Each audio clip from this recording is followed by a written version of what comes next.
Like I go, I go to the gym every morning and I walk in, I got my backpack and I have an even bigger bag of food. I have like 3 snacks and breakfast and lunch So you're with good me. at being prepared. Yeah, you have to be. Because you don't miss meals. No, I don't miss meals. You don't want to be around me if I miss a meal.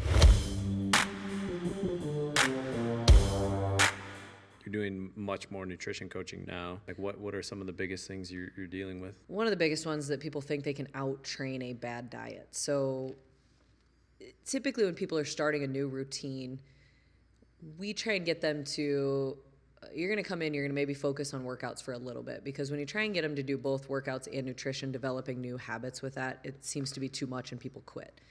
So you try and, they want to come in and try CrossFit. Cool. All right, well now, hey, they're fighting to get a little stronger. Okay, here's maybe we need to look at your nutrition. The other thing that we see with nutrition all the time is just how much processed shit people eat, thinking that it's good, because packaging and labels will fool you into thinking anything. Like, well, this is low fat. Well, yeah, but there's so much added sugar and sodium in it that it's not good. Like, if you're eating processed shit, your body's not, it's not meant to handle that. So just getting people to understand the mindset of like why they're eating. Are you bored? Are you stress eating? Are you eating because you're sad? Are you eating because you're angry? Like, getting people to understand that aspect goes a long way with the nutrition side. If you understand that you're bored snacking, you're like, well, I'm just bored, I'm not hungry. Or you understand how carbohydrates work in your body, what they do to your blood sugar, why the keto diet works but doesn't work. If you understand that physiologically in your body, I think we see a lot more success with that. But that takes time to understand. But that's what we try and teach people with our nutrition. However, I wouldn't be able to teach that unless I've been through it myself and experimented myself with it. I know that what I ate in college as an athlete was terrible. I ate like 3 bowls of Lucky Charms. I ate mac and cheese every day. It was like 90% carbs. Like, there was 0 protein. So going through that obviously helped me understand nutrition, be able to teach it a little bit better. But what do you do with your nutrition now? I try and consume like 40-30-30. We do a lot of like zone work. I go through periods where I really track because I feel like I've kind of fallen off. So I use MyFitnessPal and track it every periodically. And then there's sometimes where I eat very consistently. I eat pretty clean. So I don't really feel like I need to track it because I know where I'm at. Usually about 40% carbs, 30% protein, 30% fat. When I work with athletes, I obviously go a little bit higher in the carbohydrate side. And it kind of varies based off of my training as well. When I'm not training as much, I don't eat as much, obviously. But that's for like a long period of time. If I don't train for a day, I still eat the same. But my breakfast is usually egg whites and some sort of carb, so either like pancake or English muffin.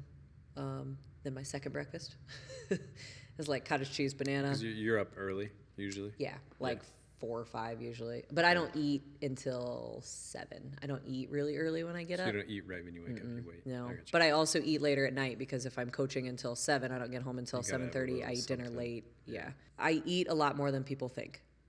They're like, well, you never eat? I'm like, no, I eat a lot. I just eat really clean. So I don't eat as many calories in one sitting. Or I try to. Not that I never eat. I had cheesecake last night that Will actually made. It was amazing. I made a cheesecake. Will made cheesecake. I wanted to make it again. Yeah. So it's not like any of us don't eat crap every once in a while. But I just know that I also don't feel great when I eat that. I know it's taken a long time, but I know that my body doesn't process fat very well. I get a stomach ache, and I woke up this morning with really fat fingers from just the sugar consumption. But you're that in tune with your body that you kind of like, yeah. But it takes time. Like, you don't understand that overnight, because it's not, we get people who are like, well, I ate a salad yesterday, so I feel really good today, right? Like, no. Like, nutrition is a lot of consistency. Like, you got to eat well for a consistent amount of time. I eat very similar foods every day. I know what I'm going to eat. It's really easy. I don't have to make the decision. I always go grocery shopping. It's in our fridge. I try and simplify it. So second breakfast, you said cottage cheese. And a banana usually, or some sort of fruit. Okay.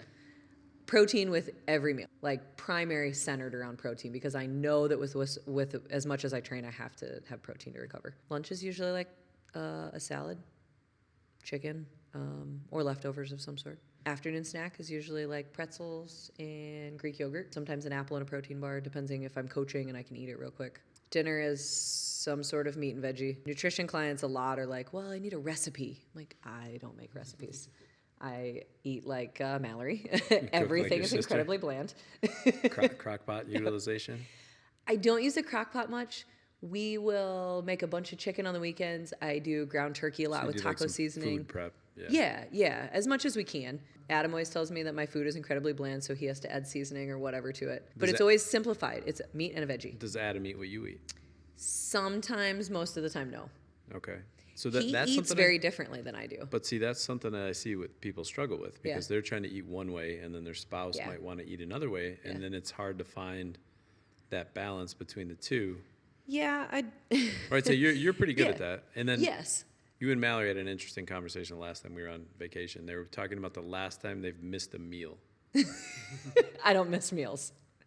This is why people think I don't eat. I don't miss meals. Well, they were going on decades. Like they don't. That's how Mallory is. It's like when it's time to eat, it's time to eat. Yeah. She doesn't.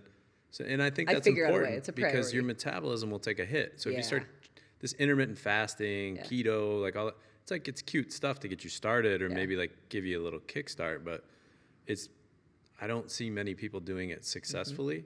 And then you see people that do things successfully and you map those habits. What are your consistent habits? Yeah. I eat the same things every day. I eat frequently. Very similar times, yeah. I train pretty consistently, you know. Consistency and discipline we talk about a lot at our gym. Consistency. You can't have one good meal, one good day. You can't even have a week of like good eating. Like it's long term. It's not the keto diet. It works for some people because it's essentially calories in, calories out, right? If you're expending more calories than you're taking in and fat makes you feel full, so you just don't eat as much.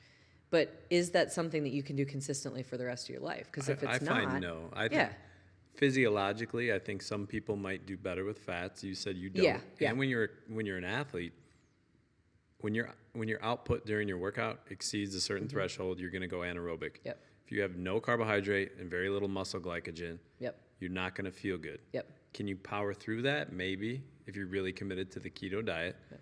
But you're not going to feel great in long term. So if you match the keto diet with like really lower intensities, sustainable. So some people can get away with it. Most people not. Yeah. A lot of those diets, we don't push that because it's not sustainable long term. Like, what are you doing now? Great. You might lose 10 pounds in 3 months and you feel better. You feel better about your weight. It's not sustainable. You know, what can you do consistently? Mallory and I have been eating the same way for the last 4 years of our lives. And that's why she has the energy to deal with 3 kids and work from home and do everything that she does. If I ate like shit and processed food, I wouldn't be able to stay up from 4 a.m. until I go to bed at like 9 every night. And train and be a fitness personality. Yeah, and be good at my job. And like, you just can't do it when you feel like that. But it's long term, and it's not a quick fix by any means. Consistency does not happen overnight. You guys have an in-body, you said? Mm-hmm. What's the lowest your body fat's ever been on that thing? I think like 15. Really? Yeah. I think it overestimates females, so. Yeah, I haven't been on there in a long You're time. leaner than 15. Yeah. I try as much as I can to just base it off of how I feel in workouts. I felt really good during CrossFit workouts lately. I feel comfortable with where my strength is at. I'm not going to be the strongest ever, but I've come to terms with that. But it goes in spurts, right? It's, sometimes you feel really good, and sometimes if you feel bad, you have to be willing to assess why you don't feel great. Well, my stress levels have been high because I've been doing this, and this. I haven't been sleeping as well. Sleep schedule is tough. Yeah. How many calories are you eating? Usually like 21 to 2,200 a day. But that's, that's me. That's not everybody. That's your sweet spot. Yeah. So do you base that off of, you use the in-body metric with the basal metabolic? No, not necessarily. That's been over time. I've kind of figured out that that's pretty comfortably where I sit. And we have like kind of an equation we use at the gym where I started to base that off of, and then it's just been honed in. Hey, I maybe need a couple extra 100 calories because I'm still really hungry at the end of the day, or I didn't feel great in the workouts, or, well, when I kind of first started at the gym, Armand had me eating like 200 grams of protein a day because I was supposed to gain weight, because that would have made me stronger. And I mean, it was at the time. I just figured out my body didn't handle that very well. I felt like shit. I couldn't do it. So it's just kind of developed, a few hundred calories up or down to figure out what works best. And there's some days where I'm under because I can't, it's hard to eat enough good food. Like I go to the gym every morning and I walk in, I got my backpack and I have an even bigger bag of food. I have like 3 snacks and breakfast and lunch. So you're good at being prepared. Yeah. You have to be.